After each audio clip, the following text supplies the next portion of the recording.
First reading, Acts chapter 1 verse 12 to 14.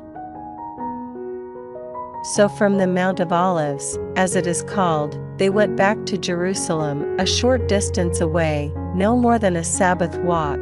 And when they reached the city, they went to the upper room where they were staying. There were Peter and John, James and Andrew, Philip and Thomas, Bartholomew and Matthew, James son of Alphaeus and Simon the Zealot, and Jude son of James. With one heart all these joined constantly in prayer, together with some women, including Mary the mother of Jesus, and with his brothers. Responsorial Psalm, Psalms chapter 27 verse 1, 4, 7 to 8. Of David, Yahweh is my light and my salvation, whom should I fear? Yahweh is the fortress of my life, whom should I dread? One thing I ask of Yahweh, one thing I seek, to dwell in Yahweh's house all the days of my life, to enjoy the sweetness of Yahweh, to seek out his temple. Yahweh, hear my voice as I cry, pity me, answer me. Of you my heart has said, seek his face. Your face, Yahweh, I seek.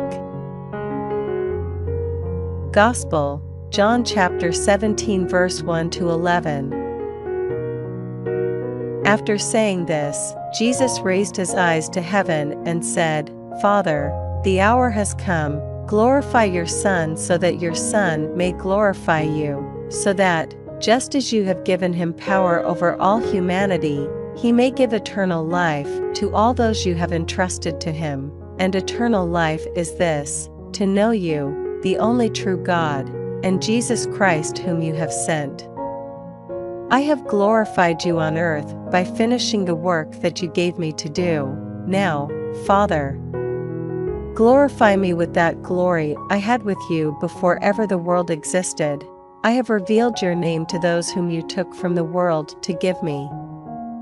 They were yours, and you gave them to me, and they have kept your word. Now at last they have recognized that all you have given me comes from you, for I have given them the teaching you gave to me, and they have indeed accepted it and know for certain that I came from you, and have believed that it was you who sent me. It is for them that I pray. I am not praying for the world but for those you have given me, because they belong to you. All I have is yours, and all you have is mine, and in them I am glorified. I am no longer in the world, but they are in the world, and I am coming to you. Holy Father, keep those you have given me true to your name, so that they may be one like us. Second reading, 1 Peter chapter 4 verse 13 to 16. But in so far as you share in the sufferings of Christ, be glad, so that you may enjoy a much greater gladness when his glory is revealed. If you are insulted for bearing Christ's name, blessed are you, for on you rests the Spirit of God, the Spirit of glory. None of you should ever deserve to suffer for being a murderer, a thief, a criminal, or an informer. But if any one of you should suffer for being a Christian, then there must be no shame, but thanksgiving to God for bearing this name.